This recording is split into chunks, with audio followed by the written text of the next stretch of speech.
Avez-vous déjà voulu dire non mais fini par dire oui? Avez-vous déjà enfoui quelque chose au plus profond de vous-même simplement pour faire plaisir à quelqu'un d'autre? Selon Carl Jung, une personne qui vit pour les autres n'a pas vraiment vécu. Nous avons réalisé cette vidéo pour expliquer ce que signifie ce sentiment. Dans notre enfance, on nous a inculqué de nombreuses valeurs. Partager, être patient, être compréhensif, ne blesser personne. Tout cela paraît juste, tout cela semble raisonnable. Mais nous sommes-nous déjà demandé si ces enseignements avaient une limite? Ou avons-nous grandi sans jamais remettre en question cette limite?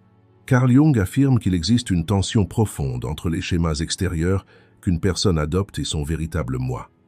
Cette tension grandit souvent silencieusement. Personne ne la remarque. Parfois, même nous ne la remarquons pas. À un certain moment de la vie, être une bonne personne cesse d'être une vertu, mais devient une nécessité, comme si la bonté était le prix de l'existence. Comme si, pour être aimé, il fallait d'abord s'effacer. Qui nous a appris cela? Selon Jung, les individus intériorisent les attentes de la société dans laquelle ils vivent au fil du temps. Les attentes familiales, la pression scolaire, les jugements silencieux mais puissants de notre entourage. Tout cela se conjugue et, sans nous en rendre compte, nous nous assignons un rôle. L'enfant qui ne cause pas de problème, l'ami qui aide tout le monde, celui qui ne se plaint jamais. Ces rôles s'établissent très tôt. Avec le temps, ils nous deviennent si naturels que nous oublions qu'une autre voix se cache derrière. Parfois, nous n'en avons même pas conscience. Pensez-y. Combien de fois avez-vous dit oui en pensant non? Combien de fois avez-vous souri et hoché la tête alors qu'au fond de vous, c'était tout autre chose? Selon Carl Jung, plus l'écart est grand entre le visage que nous montrons au monde et la vérité que nous portons en nous, plus nous nous sentons fatigués. Cette fatigue n'est pas physique. Personne ne la voit. Vous vous levez le matin, vous allez travailler, le sourire aux lèvres. Vous rentrez le soir, incapable de dire un mot, mais un poids indescriptible vous pèse. Beaucoup disent « c'est la vie, ça passe ». Mais non, car les choses refoulées ne disparaissent pas, elles deviennent simplement invisibles.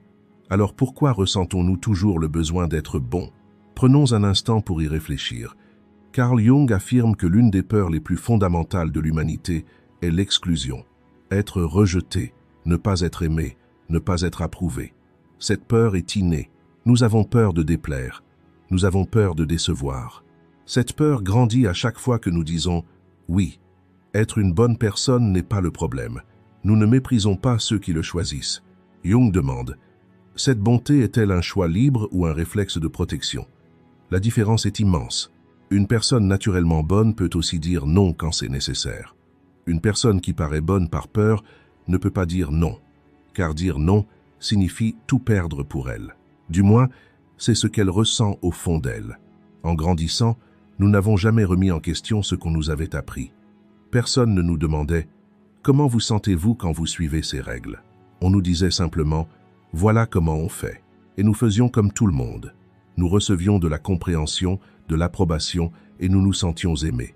Mais cette approbation avait un prix, un éloignement progressif de nous-mêmes, pas à pas, imperceptiblement. Carl Jung a notamment souligné que le plus profond malheur ne provient pas de la malice, mais de l'inconscience. Personne ne se lève un matin en se disant « Aujourd'hui, je renonce à moi-même ». Cette décision se prend lentement, progressivement. Chaque fois que nous recherchons l'approbation, chaque fois que nous évitons les conflits, chaque fois que nous disons « ce n'est rien, je vais gérer ». Des années plus tard, en y repensant, nous ne sommes plus sûrs que cette vie était la nôtre. Devons-nous toujours être parfaits? Posez-vous la question. Selon Carl Jung, une personne consciente d'elle-même ne cherche pas à plaire à tout le monde, parce qu'il est impossible de satisfaire tout le monde, et cela a été maintes fois constaté. Pourtant, nous persistons, jusqu'à l'épuisement. Et quand l'épuisement nous gagne, nous nous disons « essayons encore ». Le cycle se répète. Il est essentiel de ne jamais confondre bienveillance et renoncement à soi-même. Sans cette distinction, la bonté finit par devenir un fardeau. Être aimé devient une performance qu'il faut maintenir. Et nous ne pouvons laisser transparaître notre lassitude tant que nous continuons à jouer la comédie. Pourquoi les besoins d'autrui semblent-ils plus urgents que les nôtres? Pourquoi est-il si facile d'abandonner nos propres projets pour éviter de décevoir quelqu'un? La réponse à ces questions est bien plus profonde qu'on ne le croit.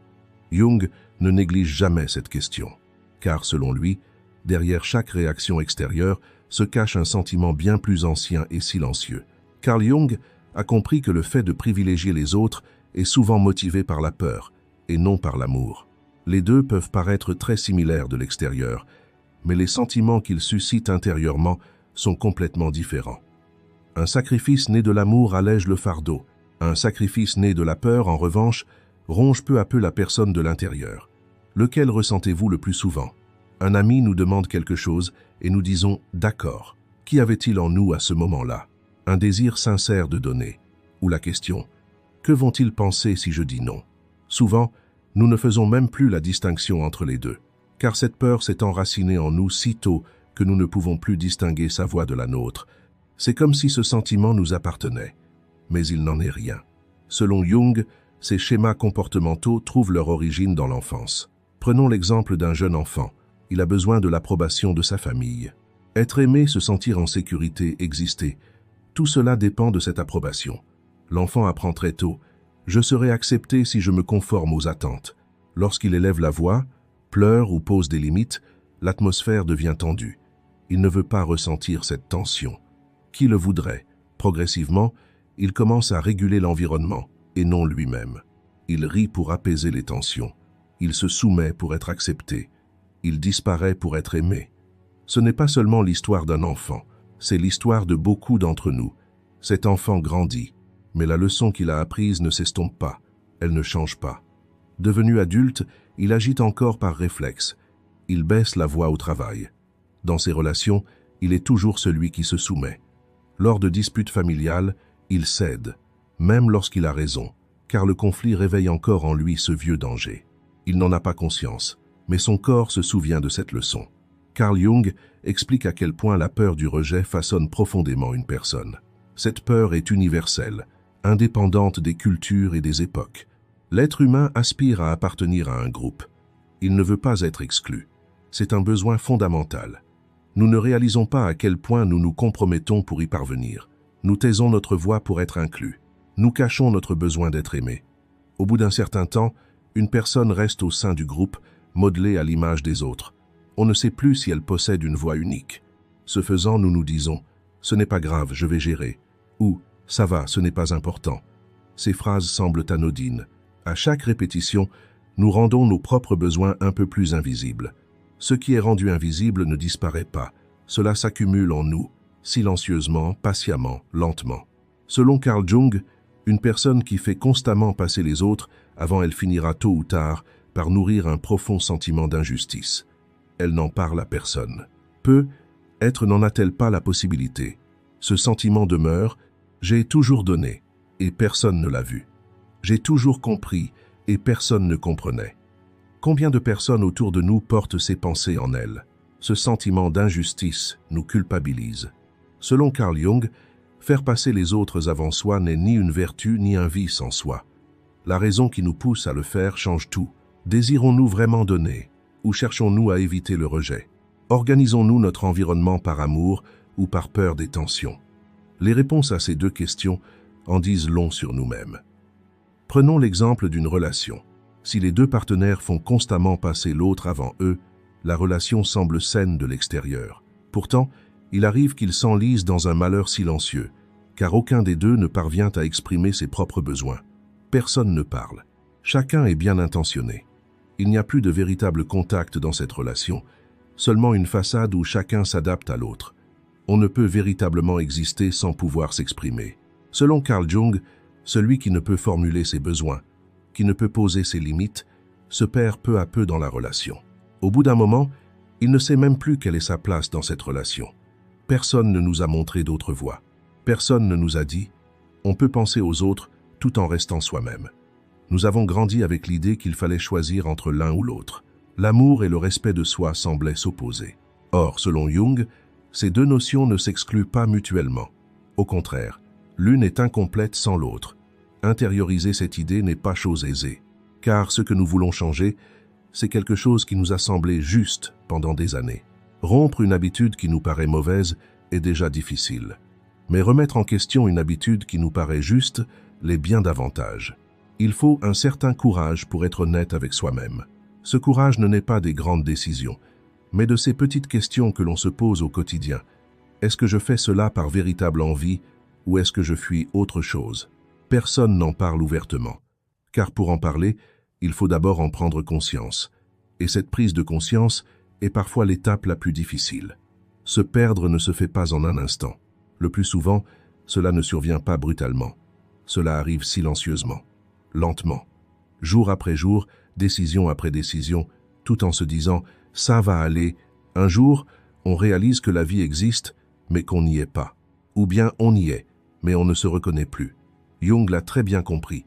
Selon lui, plus une personne s'éloigne de sa véritable nature, plus cet éloignement a un coût. Ce coût ne se présente pas comme une facture. Il n'y a ni date ni montant indiqué. Mais on le paie. Parfois, c'est de la lassitude. Parfois, un sentiment d'absurdité. Parfois, c'est se réveiller le matin sans désir pour rien. Avons-nous autour de nous quelqu'un qui aide tout le monde, est toujours compréhensif, ne cause jamais de problème? De l'extérieur, cette personne paraît forte, équilibrée, mature. Mais lorsqu'on se retrouve seul avec cette personne, on remarque parfois un vide indescriptible dans son regard. Elle peine à trouver ses mots pour parler d'elle-même. Que veux-tu? À cette question, un silence absolu s'installe. Il n'y a pas de réponse. Ou alors, la réponse est toujours la même. Ce que tu veux. Selon Carl Jung, ce vide n'est pas fortuit. Celui qui étouffe sa propre voix, qui relègue ses désirs au second plan pendant longtemps, finit par ne plus entendre ce qu'elle a à dire. Ce à quoi on n'écoute pas finit par se taire. Le silence n'est pas une disparition, c'est simplement un repli sur soi. Tout ce qui s'accumule au plus profond de soi finira, tôt ou tard, par remonter à la surface d'une manière ou d'une autre. Au quotidien, cela se manifeste parfois par une fatigue extrême. Il n'y a pas de raison physique, mais la personne se sent épuisée. Elle dort, mais ne parvient pas à se reposer. Elle part en vacances, mais ne parvient pas à se reposer. Car la fatigue n'est pas physique. Elle vient de quelque chose de plus profond. Jung affirme que ce type d'épuisement est principalement lié non pas à l'énergie dépensée extérieurement, mais à ce qui est refoulé intérieurement. Les choses indicibles, les moments invivables, les sentiments inexprimables, tout cela ne disparaît pas. La personne les porte. Ce fardeau est d'autant plus lourd qu'il est invisible. Parfois, ce prix se manifeste autrement. La personne commence à s'observer à travers le regard des autres. Comment m'ont-ils perçu? Ai-je bien agi? Les ai-je déçus? Ces questions tournent en boucle dans son esprit. Il y a une évaluation constante, mais toujours tournée vers l'extérieur. Qu'ont pensé les autres? Qu'ont-ils ressenti? Étaient-ils satisfaits? L'introspection est quasi inexistante. On ne se demande jamais « Qu'ai-je ressenti durant ce processus ?» car c'est une question étrangère. Carl Jung explique comment ce manque d'introspection rend une personne extrêmement vulnérable. Une personne inconsciente de ses propres sentiments dépense une énergie considérable à tenter de réguler ceux des autres. Car l'extérieur semble maîtrisable, ou du moins, c'est l'impression qu'elle donne. L'intérieur, en revanche, est incertain, obscur, inconnu. Y pénétrer est effrayant. On évite ce qui nous fait peur. Celui qui s'est perdu de vue qualifie souvent cela de vertu. C'est ma nature, je pense aux autres. Je ne suis pas égoïste. L'important, c'est que tout le monde aille bien. Ces phrases semblent justes. Celui qui se tient constamment en retrait finit par devenir invisible dans ses relations. L'autre ne le voit peu, être pas. Mais il ne se montre tout simplement pas. Il n'a plus de personnalité, plus de voix, plus de limites. Quand on s'adapte à tout, la relation s'enlise dans une sorte de platitude. Elle ne peut plus s'approfondir, car la profondeur n'apparaît que lorsque deux êtres distincts se rencontrent véritablement. Si l'un se dissout constamment, il ne s'agit pas d'une rencontre, mais d'une absorption. Selon Carl Jung, ce qui est perdu ne revient pas instantanément. Celui qui n'a pas entendu sa propre voix depuis longtemps, lorsqu'il tente de l'écouter à nouveau, se heurte d'abord au silence. Ce silence peut être effrayant. La question « que désirais-je vraiment ?» peut sembler une question sans réponse. Mais cela ne signifie pas que cette voix a disparu. Cela signifie simplement qu'elle a longtemps attendu. Souvent, nous évitons ce silence. Nous voulons le combler immédiatement. Nous parlons aux gens, nous regardons des choses, nous nous occupons, nous hésitons à nous asseoir dans le vide. Jung suggère de se tenir debout dans ce vide, car les vraies voix s'entendent, non pas dans le bruit, mais au cœur du silence. Le prix le plus lourd à payer lorsqu'on se perd et peut être celui-ci. On commence à penser qu'on le mérite. Celui qui a constamment refoulé ses propres besoins au fil des ans finit par croire que ses besoins sont insignifiants. Mes désirs ne sont pas si importants de toute façon. Je me débrouillerai. D'autres sont dans une situation bien plus difficile. Ces phrases semblent d'abord relever de l'humilité, mais elles recèlent une blessure très profonde. Cette blessure, c'est « je ne suis pas important ».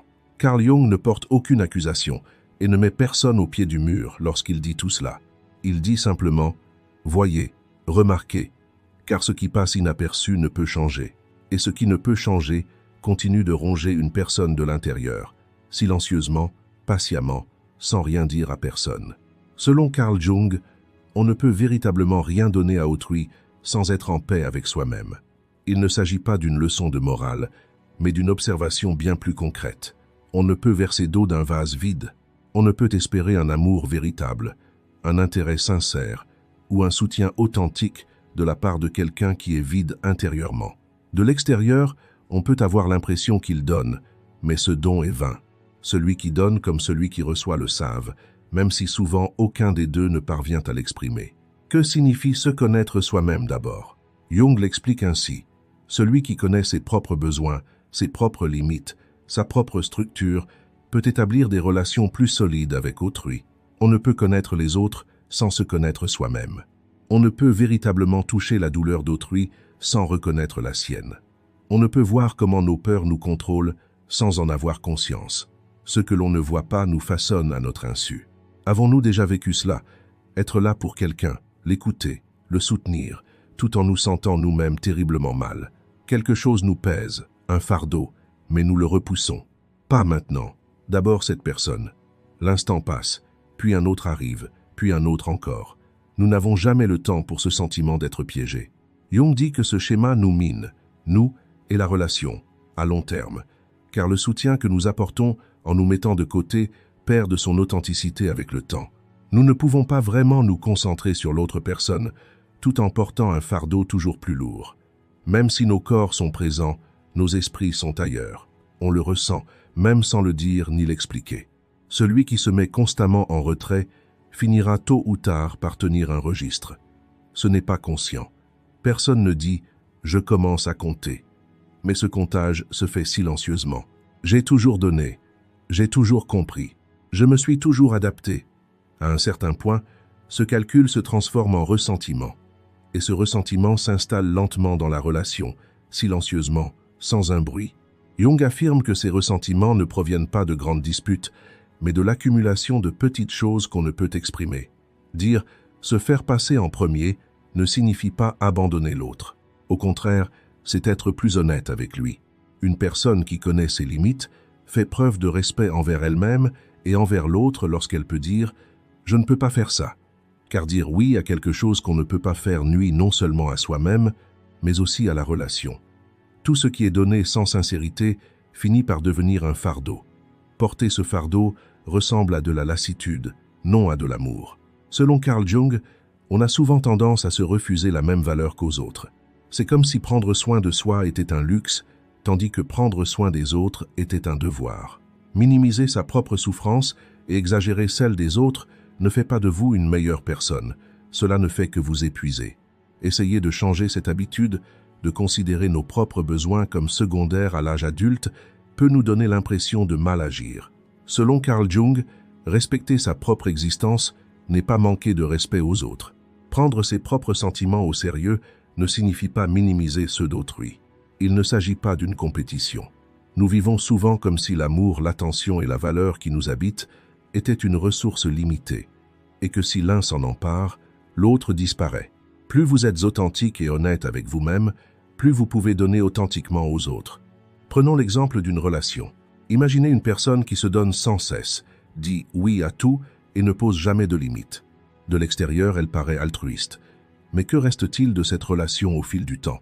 Si l'un donne constamment et que l'autre peut, être inconsciemment, ne fait que prendre, il n'y a pas de véritable échange. Seule l'une des deux personnes s'étiole lentement. Cette personne finira par exploser ou disparaître complètement. Dans les deux cas, la relation est néfaste. Jung souligne qu'une relation saine requiert deux individus distincts, deux voix distinctes, deux besoins distincts, deux limites distinctes. Il ne s'agit pas de conflit, mais au contraire de signes de vitalité. Les relations qui se ressemblent, où chacun se plie immédiatement au désir de l'autre et où règne l'absence de friction, stagnent avec le temps. Elles ne peuvent s'approfondir, car la profondeur n'apparaît que lorsque deux êtres authentiques entrent en contact. Dire « sois d'abord » ne signifie pas se fermer à autre chose. Une personne épanouie intérieurement rayonne d'authenticité. Celle qui s'écoute entend mieux la voix des autres. Celle qui est consciente de ses propres blessures peut ressentir la douleur d'autrui avec plus d'authenticité. Jung n'y voit pas de l'égoïsme, mais de la maturité. Être avec l'autre en se connaissant soi-même, voilà où réside le véritable pouvoir. Selon Carl Jung, savoir dire « non » est un signe de maturité. Une personne qui se connaît, qui est consciente de ses limites et qui les respecte, peut dire non quand c'est nécessaire. Ce n'est pas une faiblesse, mais une profonde conscience de soi. Pourquoi est-il si difficile de dire non? Parce que la plupart d'entre nous avons appris très tôt le prix du non. Quand nous étions enfants, dire non créait une tension. Quelqu'un était contrarié, quelqu'un en colère, quelqu'un s'éloignait. Nous ressentions cette tension. Nous la ressentions physiquement. Dès lors, non est devenu un mot dangereux. Le prononcer nous donnait l'impression de tout gâcher, de tout briser, de nous faire perdre quelque chose. Alors, pour éviter cette perte, nous sommes restés silencieux, inlassablement, pendant des années. Carl Jung dit que ce silence finit par ronger la personne de l'intérieur, car chaque non dit s'accumule en silence. Cette accumulation finit par se transformer en ressentiment. Parfois, cela se manifeste par de l'irritabilité, parfois par une fatigue extrême, parfois une tristesse inexplicable nous envahit, un poids impossible à expliquer ou à décrire. Avez-vous déjà dit oui, en regrettant secrètement de ne pas avoir dit non? Qu'avez-vous ressenti à ce moment-là? Pas seulement sur le coup, mais aussi pendant les jours qui ont suivi. Qu'est-ce que cela faisait de porter ce lourd oui? Votre corps était-il lourd, votre esprit embrumé? Jung suggère d'explorer ce sentiment, car il nous en dit long. Il nous indique ce qui est bon pour nous et ce qui ne l'est pas. Dire non ne met pas fin à une relation. Selon Jung, les relations authentiques se construisent entre des personnes capables de dire non, car celui qui connaît ses limites peut aussi dire oui sincèrement. Celui qui dit oui à tout finit par trouver son oui vide de sens. L'autre personne ne sait plus. Le désire-t-elle vraiment ou l'accepte-t-elle par habitude? Cette incertitude ronge la relation de l'intérieur. La confiance est ébranlée, les contacts se raréfient, la profondeur s'estompe. Il y a toujours quelqu'un qui dit oui à toutes les demandes d'heures supplémentaires, qui accepte toutes les tâches additionnelles sans hésiter. De l'extérieur, cette personne semble travailleuse, altruiste et fiable. Mais qu'en est-il réellement? Très probablement, cela engendre une colère grandissante, une fatigue croissante et à terme, une profonde aversion pour le travail. Selon Carl Jung, une personne incapable de poser des limites gaspille non seulement son énergie, mais commence aussi à se couper d'elle-même. Au bout d'un certain temps, elle oublie même ce qu'elle veut, ce qu'elle aime et pourquoi elle est là. On a l'impression d'avoir oublié comment exprimer quelque chose qu'on n'a pas dit depuis des années. Jung nous dit ici, dire non n'est pas une compétence, c'est de l'honnêteté.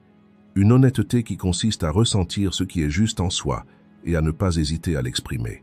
Pour trouver cette honnêteté, il faut d'abord apprendre à écouter sa voix intérieure. Si cette voix a été longtemps étouffée, il faut du temps pour la réentendre. Cela demande de la patience. Lorsque nous disons non, nous craignons beaucoup la réaction de l'autre. Et s'il se vexe? Et s'il se met en colère? Et s'il nous quitte? Selon Jung, une personne qui part lorsqu'on pose des limites dépend en réalité de notre nature sans limite. Une véritable relation est celle qui perdure malgré les limites. C'est une vérité parfois douloureuse. Que se passe-t-il dans une relation quand on n'arrive pas à dire non? L'un donne constamment, l'autre reçoit constamment.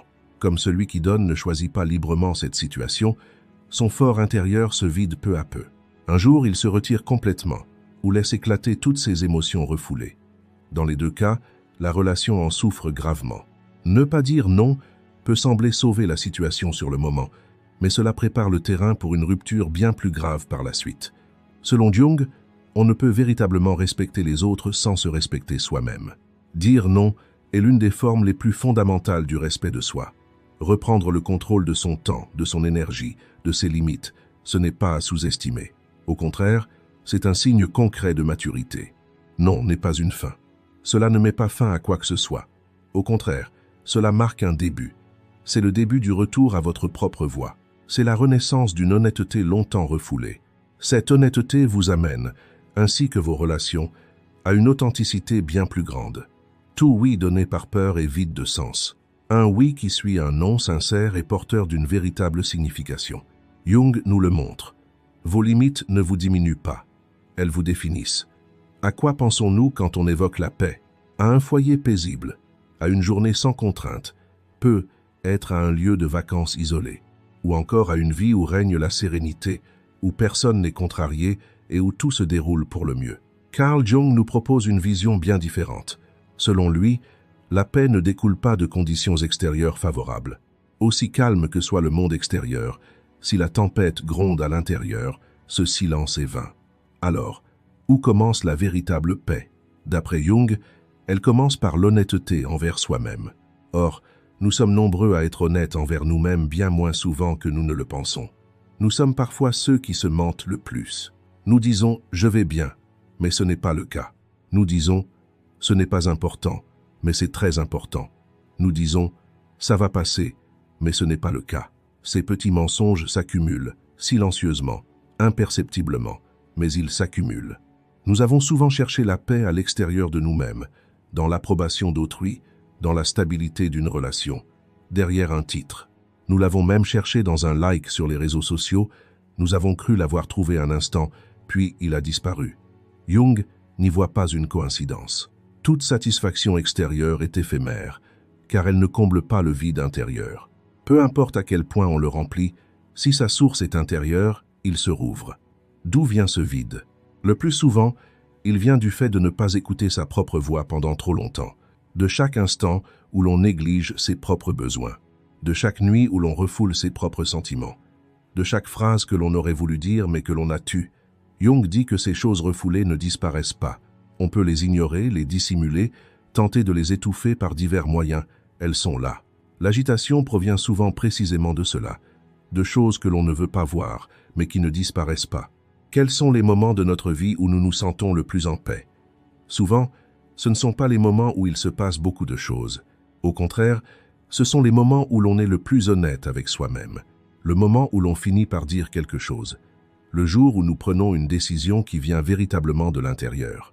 Ce soulagement étrange mais pur que nous ressentons lorsque nous posons une limite. Jung accorde une grande importance à ces sentiments. Il nous révèle une vérité essentielle. La paix naît de l'harmonie intérieure. Souvent, nous privilégions l'harmonie extérieure à cette harmonie intérieure. Pour plaire à tous, nous sacrifions une part de nous-mêmes. Ce sacrifice paraît insignifiant au premier abord. Mais avec le recul, il peut être très difficile de réaliser à quel point nous nous sommes négligés. Selon Jung, celui qui cherche la paix est en réalité en quête de lui-même. Car celui qui s'est perdu ne peut trouver la paix. Celui qui ignore où il se trouve ne saura pas où il va.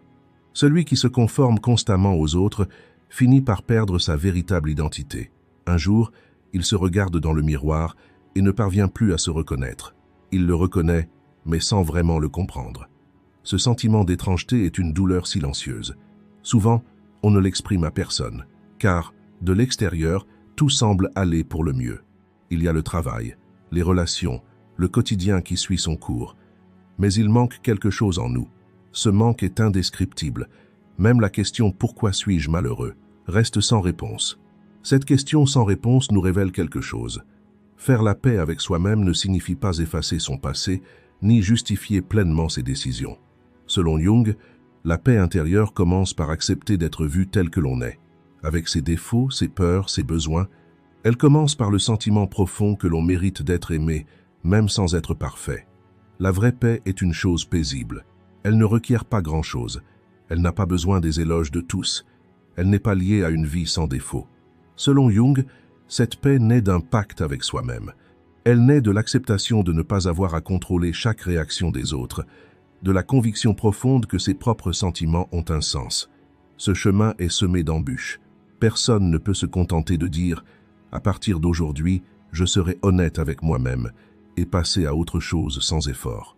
Les vieilles habitudes refont surface, les vieilles peurs ressurgissent, Jung nous invite à la patience. Il affirme que chaque pas vers la découverte de soi, aussi petit soit-il, a de la valeur. Car l'accumulation a un impact à la fois négatif et positif. Chaque instant d'honnêteté, chaque non sincère, chaque décision prise avec le cœur, tout cela s'accumule. Cette accumulation, au fil du temps, nous conduit ailleurs.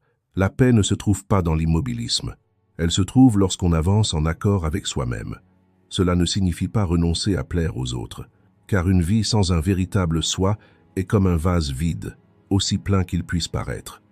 Carl Jung nous dit « Revenez à vous-même, lentement, patiemment, honnêtement. C'est là que commence la paix que vous cherchez. » Ceci conclut notre vidéo. Si vous souhaitez nous soutenir, vous pouvez vous abonner à notre chaîne en cliquant sur le bouton « Rejoindre ». Si vous souhaitez visionner davantage de contenu sur les enseignements de Carl Jung, abonnez-vous à notre chaîne. Merci.